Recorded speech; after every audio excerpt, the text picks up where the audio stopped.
The Signiel Seoul stands 81 floors above the Black River of the Han, and on the 17th of November at 9:47 p.m., a small wooden pendant carved in the shape of a mountain sat on a folded silk handkerchief inside a locked drawer in a suite on the 72nd floor. The pendant was no bigger than a thumbnail. The wood had darkened along its ridges from years of being worn against the skin of a woman who had died on a rain-slick highway outside Yangpyeong 3 years earlier, and then, after her death, against the skin of an 8-year-old boy who slept every night with it under his pillow, because it was the last thing on earth that had touched his mother's throat. The drawer was mahogany. The handkerchief had once belonged to a doctor in a village outside Kisumu. Neither the boy nor the man who had raised him knew, on that November evening, that the pendant had been carved by hands that were, at that precise minute, sitting in a coach-class seat on Korean Air Flight KE-686 out of Nairobi, praying in a language the man had never heard spoken aloud. 11 floors below the drawer, in the lounge on the 61st floor, Kang Min-jae drank a Yamazaki 12 neat and watched the elevator on the far wall for the second time that night. He was 41 years old.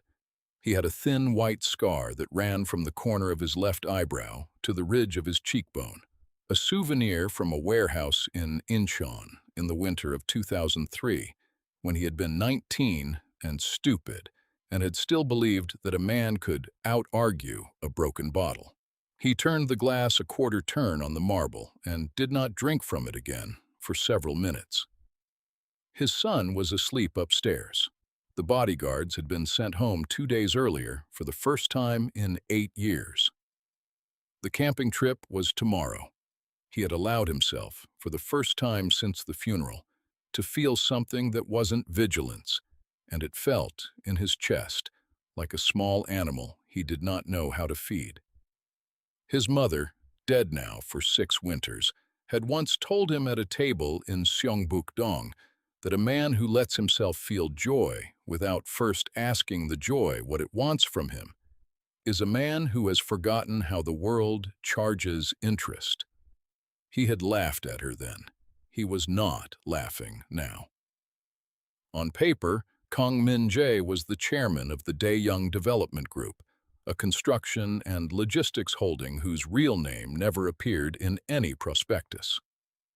On paper, he owned a 3-story hanok in Pyeongchang-dong, a penthouse in Cheongdam that he had not slept in since his wife's funeral, a shipping license in Busan, and a majority stake in a private harbor concession on Jeju that had been signed over to him by a district magistrate in the spring of 2019 during a dinner at a restaurant that no longer had a sign above its door. On paper, he had graduated from a university in Daegu with a degree in civil engineering that he had never used. On paper, he had been married once to a Korean physician named Han Yuna, whose medical license number and date of death were public record, and he had one son, Kang Jun, born in the spring, 8 years old, enrolled at an international school in Hanam-dong, under a name that was not quite his own. On paper, he was engaged to no one, and had not been seen at a dinner with any woman other than his son's teacher in 3 years. On paper, his mother had warned him 3 times. The first warning had come at a table in her small kitchen in Seongbuk-dong on a Chuseok afternoon in the autumn before her death, when she had set down a bowl of doenjang jjigae between them and said nothing for a long minute while the anchovy broth cooled and the small red edge of a dried chili floated up against the rim of the bowl, and then sank again. She had watched him eat, and then she had said, very quietly, that the man Yuna had married was not the man Yuna thought she had married, and that this was not his fault, but it would be his to answer for one day. He had put down his spoon. He had not answered. The second warning had come at the gate of the Pyeongchang-dong house on the morning of the 90th day of Jun's life, when his mother had refused to cross the threshold to attend the Baekgil ceremony because she said the house smelled of a decision that had been made by someone who did not love the child. He had not understood. He had thought she meant the interior designer. The third warning had come at a wedding banquet in the Shilla Hotel, when his mother had looked across the round table at his financial advisor, a man named Baek Tae-hoon, who was pouring wine for Yuna with the elaborate, two-handed courtesy of a much younger man. And she had turned to her son and said in a voice pitched only for him that a man who serves the wife with both hands is a man who is planning to be alone with her one day. That was the first quotable line. He had been wrong. He did not yet know how wrong. The summons, when it came in the form of a plain envelope slid under the door of the suite at 9:14 p.m. on the 17th of November. The envelope was cream, of a weight that suggested a stationer on Insadong Street, rather than a hotel gift shop, and it contained a single sheet of paper on which had been written, in a hand that Kang Min-jae did not immediately recognize, but felt at the base of his skull that he ought to, the words, "Room 4101. Come alone. I have something that belongs to your son." The paper had been folded once. There was no signature. Downstairs, at the concierge desk, the security tape would later show that the envelope had been handed to a bellboy at 9:11 p.m. by a woman in a gray wool coat who had paid in cash, 6 10,001 notes and 1 5, for a delivery to a room that was not her own. She had stood for exactly 41 seconds at the desk. She had not shown her passport. She had left through the north entrance and had walked, on the footage, in the direction of the river. He finished the Yamazaki. He made one phone call to the night nanny on the 72nd floor and asked her to check that June was still asleep, and then to lock the connecting door and not to open it for anyone but him. He waited another 11 minutes because he did not want the person in room 4101, whoever she was, to know that a folded piece of paper could still move him at the speed at which he had been moved. Then he took the service elevator down to the 41st floor and walked the long, gray corridor to a door that had been left, he noticed, slightly ajar. He knocked once anyway. The door opened. The woman on the other side of the door was in her late 30s, tall, dark-skinned, with her hair pulled back in a low knot and small gold hoops in her ears that caught the light of the corridor and threw it back weakly, the way a lake throws back a moon. She wore a gray wool coat over a long dress the color of unripe olives, and she was holding, in her right hand, a weathered canvas backpack that had been repaired at one strap with a stitch that Kang Min-jae, who had watched his mother mend fishing nets in Tongyong every summer of his childhood, recognized immediately as a stitch that had been taught in East Africa and adapted, by someone with patience, for canvas rather than netting. Her name was Amara Okeke. She had been born in Enugu, in the southeast of Nigeria, to a father who taught mathematics and a mother who ran a small pharmacy behind the cathedral. And she had come up through medical school at Ibadan and then a master's in public health at Johns Hopkins. And she had spent, by that November, the better part of a decade moving between clinics in Kisumu and Kakamega, and latterly, a 2-year rotation with an international pediatric charity that had brought her, in the summer of 2016, into a small, mud-walled examination room in a village outside Kisumu, where a Korean doctor named Han Yuna had been trying, in broken Swahili and better English, to explain to a mother that her daughter's fever was not malaria. She had lost 11 kilograms since March. She was holding a backpack that had not been opened by anyone but her in 3 years and 4 months. She looked at Kang Min-jae for a long moment before she stepped back into the room and said in a low, even voice, "Sit down." He sat. "If you are already leaning forward in your chair, pause here. Take one breath. And if this channel has never found you before, hit subscribe to Korean Mafia Family. Tap the bell so the next chapter finds you on the night it drops, rather than the week after. What is about to happen in the next 32 minutes will unmake your understanding of family in 4 separate places and rebuild it with something quieter, more forensic, and far more human than anything you walked in here expecting. Stay in the room. You are going to want to be here for the letter, and the pendant, and the name that has not yet been spoken aloud. And when it is over, before you close the tab, before you scroll, tell me one thing in the comments. Tell me the name of the person, alive or dead, who once made you a promise across a distance you did not know how to close. Just the name, nothing else. I read them. To understand what happened in that room on the 41st floor of the Scenic on the 17th of November, you have to go back 9 years and 4 months to a city that no longer existed in either of their memories the way it actually was.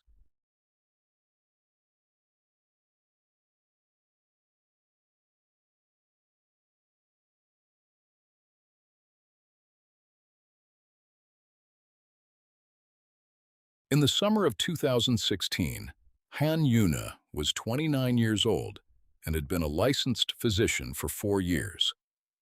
She had grown up in Andong, in a house with a stone wall and a small persimmon tree in the courtyard, and her father had been a middle school biology teacher who had died of a stroke in a hospital in Daegu when she was 16. And her mother had raised her and her younger sister on a widow's pension and the small income from letting out a room at the back of the house to a rotating population of university students. Yuna had learned, before she was 12, to make doenjang jjigae from the paste her mother fermented in 3 earthen jars behind the kitchen. And she had learned, before she was 14, that the difference between a life of small, quiet dignities and a life of small, quiet humiliations was, in her country, almost entirely a matter of which school one had attended. She had studied.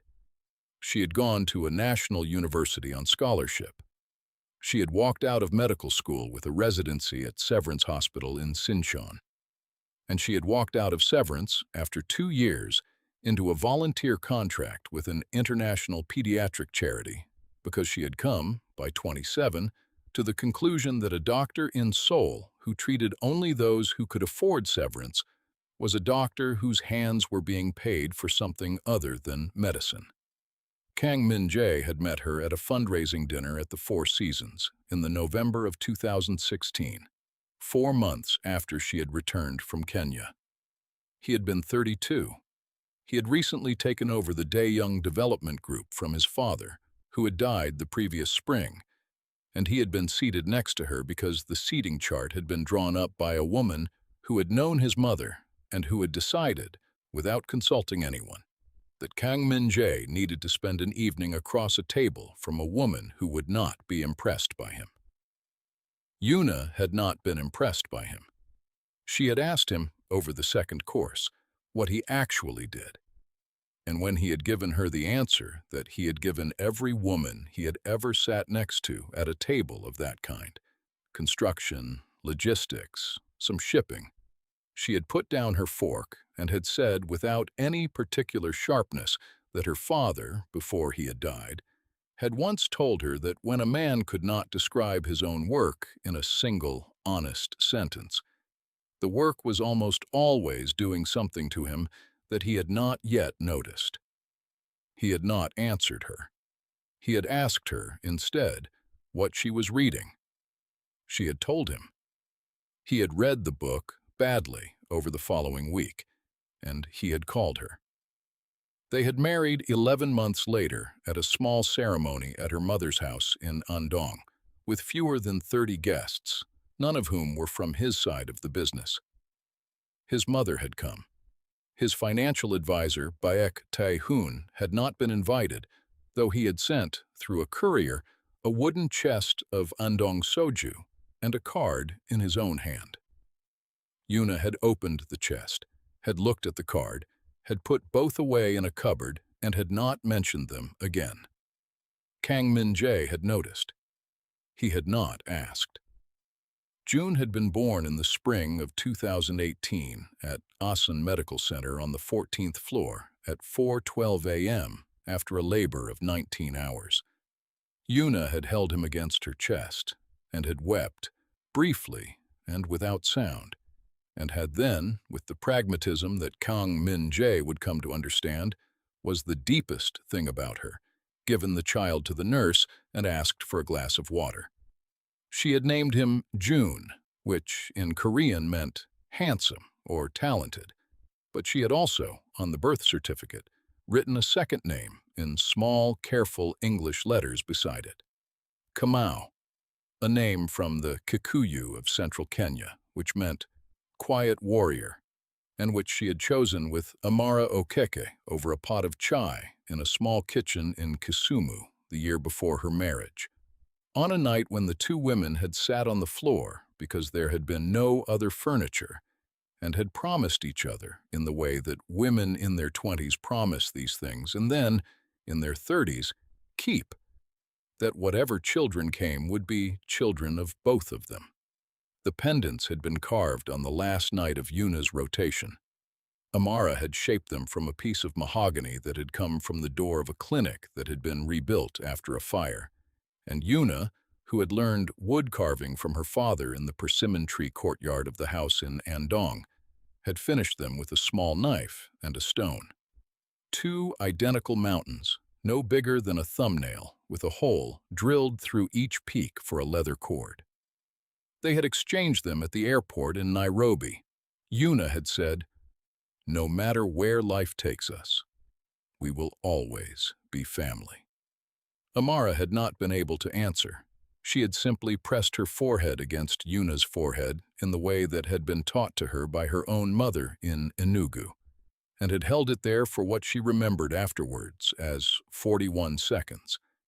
And then she had let her go. Yuna had died on a rain-slick stretch of expressway outside Yangpyeong on the 9th of March, 2022, at 11:47 in the morning, in a single-car collision that the police report had described as consistent with hydroplaning on standing water at speed. Her car had gone through a guardrail and had come to rest against the second of a row of pines, and the airbag had deployed correctly and the seatbelt had held, and she had died anyway. Of a rupture the coroner at Severance had described in two clinical Latin words that Kang Min-jae had refused, at the time, to have translated. She had been 35. June had been 3. She had been carrying, in the boot of her car, a canvas backpack that had never been recovered from the scene, and which, in the confusion of the investigation, no one had thought to look for. Amara Okeko had heard about the accident 4 days later, from a mutual friend at the charity office in Nairobi, and she had sat on the floor of her small apartment in Kisumu for what she remembered afterwards as a whole afternoon, and she had not been able, at that time, to travel to Korea. Her mother had been ill. Her visa had lapsed. Her grief had gone into a small cardboard box in the back of a wardrobe, and she had carried the pendant against her skin every day for 3 years and 8 months, and she had not, in that time, been able to open the box. On the 17th of November, in room 4101 of the Signal, she opened it. She did not open it first. She sat opposite Kang Min-jae in a low chair upholstered in oatmeal linen, and she set the canvas backpack on the low table between them. And she said, "Before anything else, I saw your son this afternoon in the lobby holding your hand, and I saw the pendant around his neck. and I have carried the other one for 9 years." That was the second quotable line. He said nothing. He looked at the backpack. He recognized it.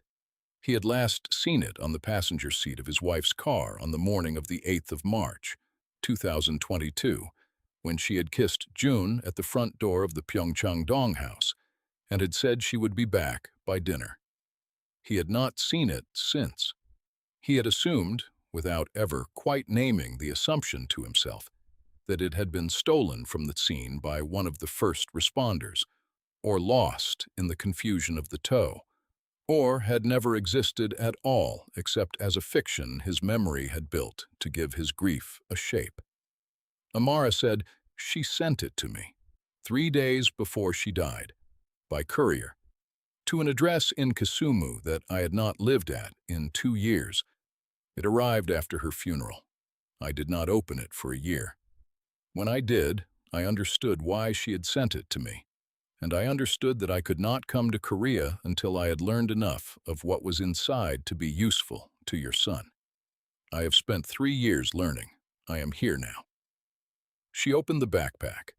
Inside were 41 letters, tied with a length of hemp twine in Yuna's handwriting. There were 3 ledgers in a hand that was not Yuna's, a hand that Kang Min-jae would recognize an hour later as belonging to a bookkeeper at a pediatric charity in Nairobi who had been found in the December of 2021 hanged in a hotel room in Mombasa, in a death the local police had ruled a suicide, but which a forensic pathologist in Amara's own hospital had, on a private consultation, described as inconsistent with the marks on the man's neck. There were 2 USB drives in a small black pouch, each labeled in Yuna's careful English print with a date and a jurisdiction. Singapore, July 2021, and Labuan, November 2021. There was a bound folder of scanned wire transfers, 17 pages, each transfer in the register of 4,300,000,000 won, moving between a shell company registered on the Isle of Labuan and a series of pediatric charity accounts in Nairobi, Kisumu, Jakarta, and Ho Chi Minh City, each of which had, according to a small handwritten note pinned to the inside of the folder, functioned for a period of 18 to 22 months as a laundering conduit for a trafficking operation that had moved children out of West and Central Africa through Southeast Asia and into private buyers in 3 countries Yuna had underlined in red pencil, 2 of which were in the Gulf, and 1 of which was Korea.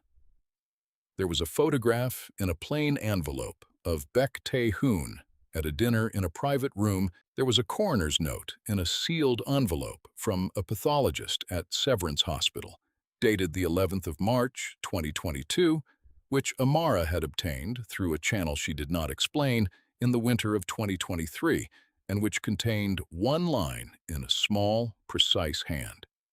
Bruising on the right forearm inconsistent with airbag deployment. Recommend review. The review had never been conducted.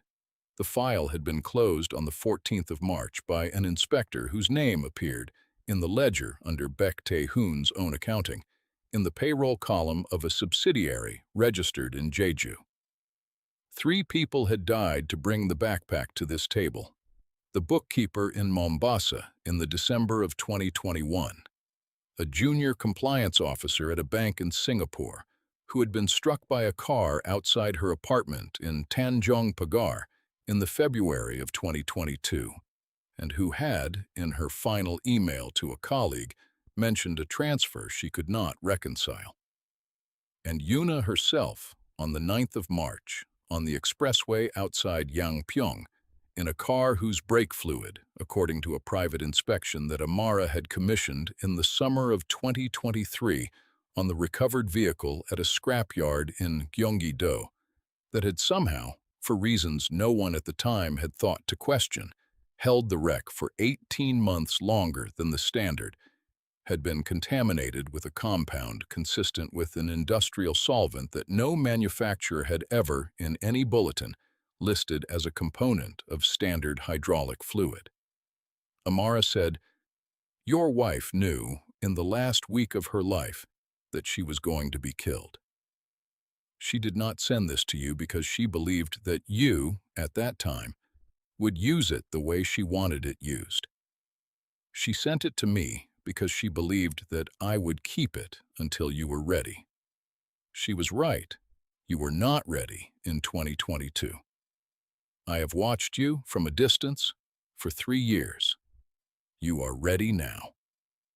And she said one more thing in a letter to me, that I will read to you when you have read her letter to you. She said, they will not need him alive once they understand that he has read it, so we will have to be quick. He read the letter to him. It was 4 pages. It began, "My Min-jae," and it ended, "Forgive him if you can, but do not, under any circumstance, become him."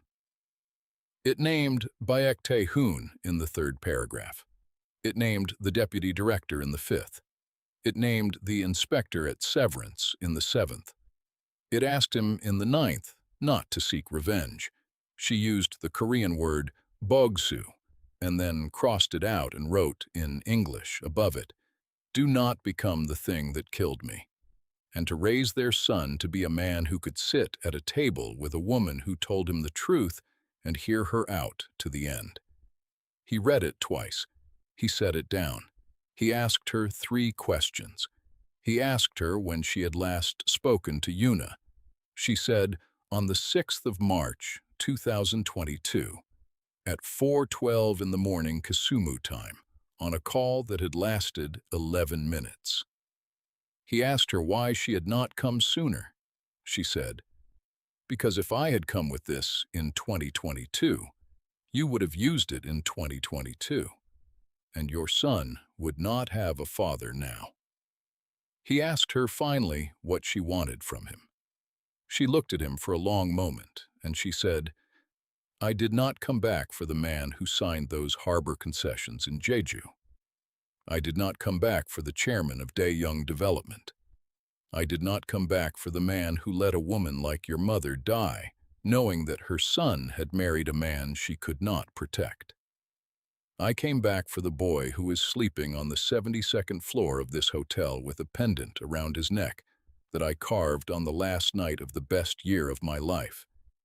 Because she asked me to, and because if I do not come back for him, then everything she was and everything we were to each other becomes a story that ended in a car on a highway, and I will not permit that."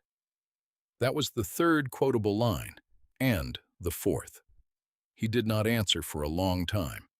When he did, he said only, "Tomorrow we were going camping."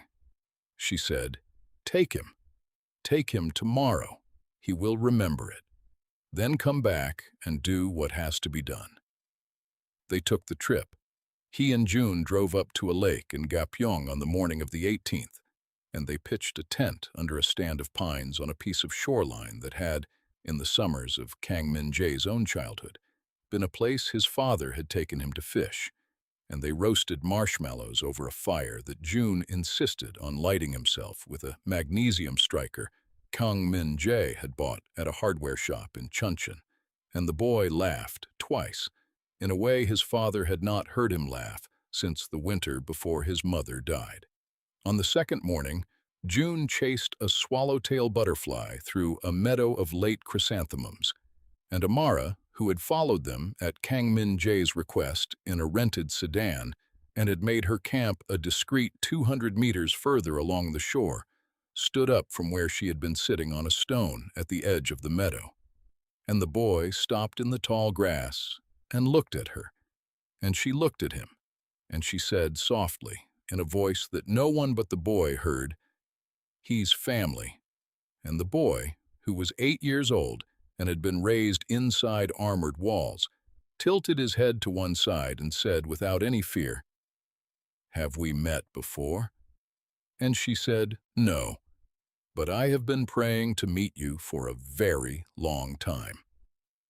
On the return to Seoul, Kang Min-jae opened, in a quiet room in the Pyeongchang-dong house, the 2 USB drives. He worked through them for 4 days. He did not sleep more than 3 hours on any of those nights. On the 5th day, at 11:47 in the morning, he walked into a boardroom on the 38th floor of a building in Gyeongsam-dong that his own company owned. And he sat down at a long table across from Baek Tae-hoon, who was 63 years old and had been his father's second-in-command, and had, at Kang Min-jae's own wedding, poured wine for the bride with the elaborate two-handed courtesy of a much younger man. He did not raise his voice. He never did.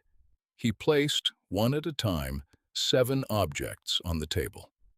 A printed copy of the wire ledger from Le Buon, a photograph from a private room at the Conrad Uedo, a coroner's addendum from a pathologist at Severance whose signature had been obtained that morning on a formal reopening request under Court Order 2025-Hyung-Sang-1147, a notarized statement from a forensic accountant in Singapore.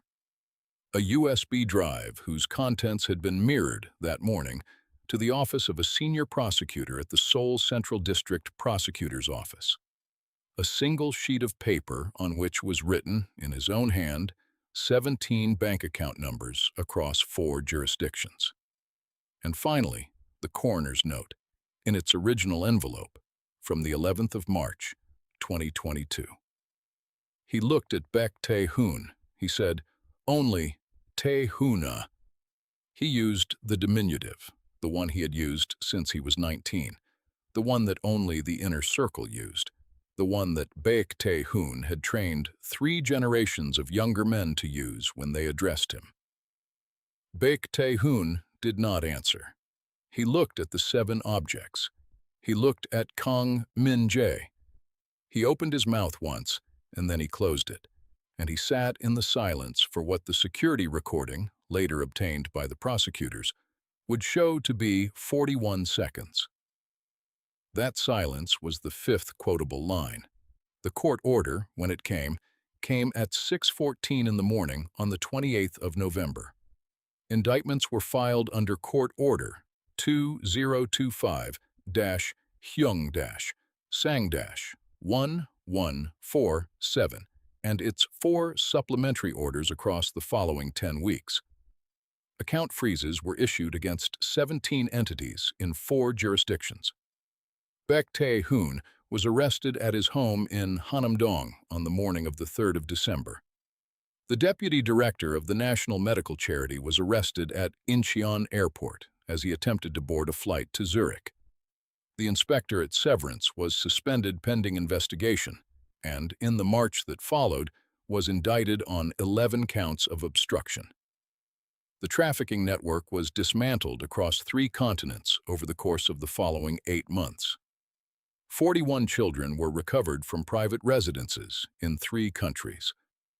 Kang Min-jae did not attend the press conference. He did not give an interview. He did not speak in that period to any journalist or to any of the 7 politicians who called his private line in the first week of December to ask, in careful and indirect language, what he intended to do next. He went instead, on the morning of the 4th of December, to a small cemetery on a hillside outside Andong, and he sat on the cold ground beside his wife's stone for 41 minutes without speaking. And then he stood up and drove to her mother's house at the foot of the hill. And he sat at the low table in the kitchen where Yuna had learned, as a girl, to make doenjang jjigae. And he ate a bowl of the same stew from the same pot, from the same paste, that Yuna's mother had been fermenting in the same 3 earthen jars behind the same kitchen since 1994. And he did not cry. He courted Amara Okeki's forgiveness slowly over the winter and into the spring. He did not court her as a wife. He courted her as the only honest witness left to his wife's life. He sent, on the 3rd Sunday of each month, a wooden box of pears from an orchard in Naju and a small jar of the doenjang from Yuna's mother's kitchen, and, once, a single book, a slim volume of poems by Han Kang in the original Korean, with a translation into English that he had commissioned from a graduate student at Yonsei and had paid for out of an account that had nothing to do with the Dae-Young Development Group. He did not write anything inside the book. He simply sent it. Amara accepted the pears. She accepted the doenjang. She read the book twice. She did not answer for 11 weeks. On the 12th Sunday, on the 2nd of March, she came to the Pyeongchang-dong house at his invitation, and she sat in the kitchen at the small table where his own mother had once set down a bowl of doenjang jjigae and told him about a man who serves the wife with both hands. And she said, "I will not be your wife. I will not take your name. I will not raise your son inside a house that was built with money I cannot yet forgive. I will be his auntie. I will come for the summers. I will come for the new year. I will come when he is ill. I will come when you are wrong. And I will tell you when you are wrong. And you will listen. Those are my terms." That was the 6th quotable line. He said, yes. She stayed for supper. June called her auntie for the first time that evening, over a plate of jeon his grandmother from Andong had sent up on the KTX in a lacquered box, and Amara covered her mouth with both hands and did not, at that moment, weep, though she wept later in the small guest room on the 2nd floor, into a pillowcase his mother had once embroidered with a persimmon branch in cream thread on cream linen. The elder came in the April. Amara's mother, Ngozi Okeke, 73 years old, retired pharmacist, widow, 3-time survivor of a country that had not always been kind to widows, flew in from Enugu on a Wednesday and appeared at the door of the Pyeongchang-dong house on a Thursday at 4:12 in the afternoon, in a wax print dress the color of unripe olives and a cardigan the color of ash. She embraced Amara at the door. She embraced June at the door. She looked at Kang Min-jae for a long moment before she embraced him too, with the same weight and the same duration and the same open palm at the small of the back that she had used for her own daughter. And then she sat down at the low table in the kitchen and asked, in careful English, for a cup of tea. She drank the tea. She looked around the kitchen. She said, "My daughter has told me many things about your wife. She has not told me all of them, because some of them are not hers to tell. I will tell you one of them now, because it is mine, and because Amara has asked me to." In the spring of 2016, before Amara went to Kenya, she had a younger sister named Chinelo, who was 24 years old and who was a nursing student in Lagos. Chinelo was taken from a bus stop in the March of that year. She was not found. She was never found. In the November of that year, Amara went to Kenya because she could not stay in Nigeria any longer without becoming a woman who spent her life looking at the faces of strangers on buses. Your wife knew this. Your wife wrote in her journal that the reason she began to look, in the year of June's birth, at the accounts that were passing through the pediatric charity in Nairobi was that Amara had once described to her, in a small kitchen in Kisumu, the exact route that girls like Chinelo were said to move along, the exact provinces, the exact ports, the exact 3-week windows. Your wife went looking for Chinelo. She did not find her. She found, instead, 41 others. 41 children came home in December because of what your wife began that year. Amara wanted you to know this. She wanted your son to know this, when he is old enough. She wanted you to know that your wife did not die for a ledger. She died for a promise she made to my daughter in a kitchen in a country neither of them was born in, and my daughter has kept her half of the promise by walking back into your house. She reached into a small handbag and took out a folded sheet of paper. She said, There is a fund.